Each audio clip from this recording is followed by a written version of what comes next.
I'm going to give you a summary of each of them. Senator Marco Rubio introduced a bill that would modify student loan debt. People would no longer pay interest and instead they would pay a one-time financing fee. Speaker of the House Nancy Pelosi says Congress will pass both infrastructure bills by October 1st. She says the House of Representatives is hard at work. President Biden said that he is not aware of Americans having trouble getting through Taliban checkpoints in order to get to the airport in Kabul. Minutes after President Biden said that, the defense secretary said that Americans are being beaten at Taliban checkpoints. The Pentagon, the US military, and Americans escaping out of Afghanistan are reporting conflicting information from what President Biden is saying. A federal court of appeals ruled that the CDC eviction protection is valid until October 3rd. This is setting up a battle between the Supreme Court and the CDC. And Pfizer's just received FDA approval this Monday morning. This is your Monday News, and I hope you're having a very nice day. Please let me know your opinion on these proposals. 4 new proposals have been introduced by Senators Todd Young and Cory Booker. The first one is called the Refund to Rainy Day Savings Act. This would allow people to take 20% of their tax refund and place it into a rainy day savings account. This would be established by the Treasury Department. This program, it's intended to encourage people to save money so people would have savings in the event of an emergency. The second proposal is called the Retirement Security Flexibility Act. For this proposal, employees by default would be automatically enrolled into a retirement plan. The employer would take 3 to 10% of your pay and put it into retirement accounts. Currently, if you want to participate in your employer-sponsored retirement plan, then you need to opt in. With this bill, you would automatically be enrolled, and if you don't want to be in it, then you would need to opt out. The third proposal is called the Strengthening Financial Security Through Short-Term Savings Account Act. In this proposal, your employer would automatically enroll you into an emergency savings account plan. They would take some of your pay and put it into that account. This would be in addition to your retirement accounts. The fourth proposal is called the Commission on Retirement Security Act. This would create a new governmental organization to review and improve private retirement plans. So please let me know your opinion on these proposals.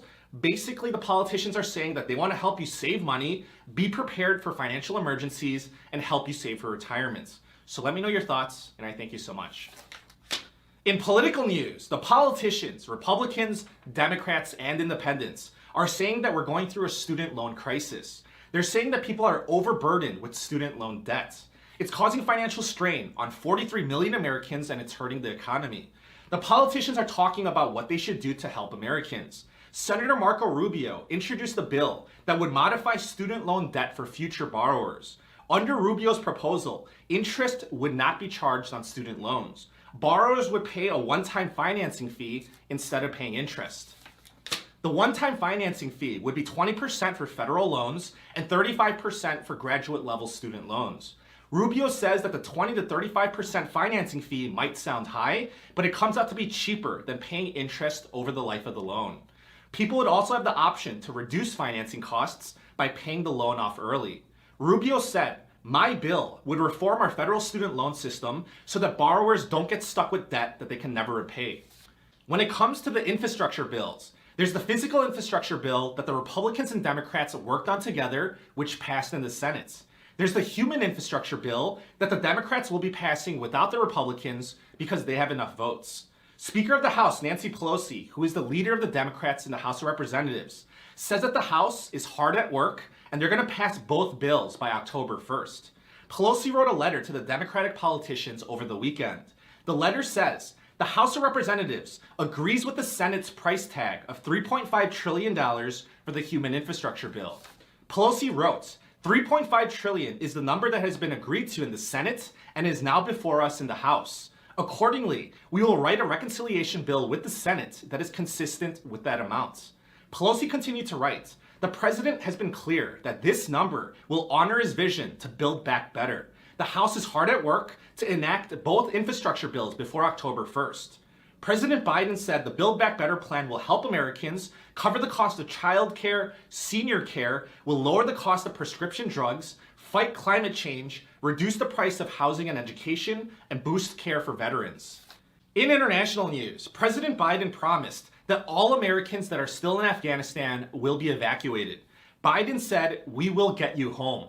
President Biden said that he is not aware of Americans having trouble getting through Taliban checkpoints in order to get to the airport in Kabul.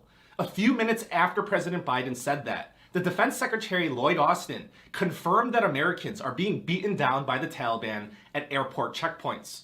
We're not talking about being threatened or intimidated or pushed around. We're talking about physically being beaten down and even whippings. Defense Secretary Austin said, "We are aware that Americans have been beaten by the Taliban. This is unacceptable, and we made it clear to the designated Taliban leader." Over the weekend, Pentagon spokesperson John Kirby said that 169 Americans were close to the airport. Kirby said that the U.S. military sent 3 helicopters to rescue them. Major General Hank Taylor said it took 7 hours to do so.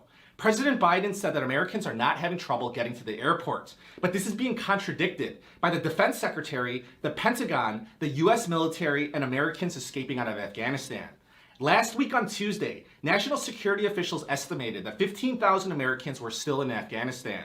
Now, the US government says that they don't have a precise number of how many Americans remain. There's also the Afghans that helped US forces that are also trying to get out of the country. President Biden said, "Our Afghan allies are equally important in the evacuations." Biden said we're making the same commitments to Afghan wartime helpers as to US citizens. So I know that all of this is not the happiest news. I wish I had some good news to report to you, but unfortunately there's none today. However, if you're finding this news summary helpful, whether it saves you the time or it's easier to understand, please be sure to subscribe, and I thank you so much for all your support. In current events, according to the Census Bureau, 3.5 million Americans are facing eviction. A federal court of appeals ruled that the CDC eviction protection is valid until October 3rd. The U.S. Court of Appeals in D.C. rejected a request by a group of landlords that wanted to terminate the extension of the eviction protection. This is now leading up to a battle with the Supreme Court. That's because the Supreme Court ruled in June that the CDC eviction protection could only be extended by a vote in Congress, which never happened. The attorneys representing the landlords told the Supreme Court Congress never gave the CDC the staggering amount of power that it claims. The Supreme Court is expected to get involved very soon. This Monday morning, full approval has been granted for people 16 years old and older. Dr. Anthony Fauci said, "No one can now argue with the effectiveness and the safety of those because the FDA did precisely what they should have been doing. They took very great care in analyzing all of the information." Fauci also believes that full FDA approval will make more businesses, universities, and organizations implement the requirements. And I wanted to end with this fun fact. Many restaurants are using QR codes for digital menus instead of physical menus.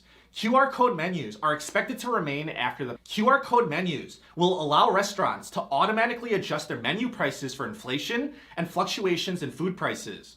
QR codes will also help restaurants track what items are popular, what items to reorder, and help restaurants run more efficiently. That's the news for today. If you enjoyed today's report, please be sure to subscribe. I thank you for your support, and I wish you a very nice day.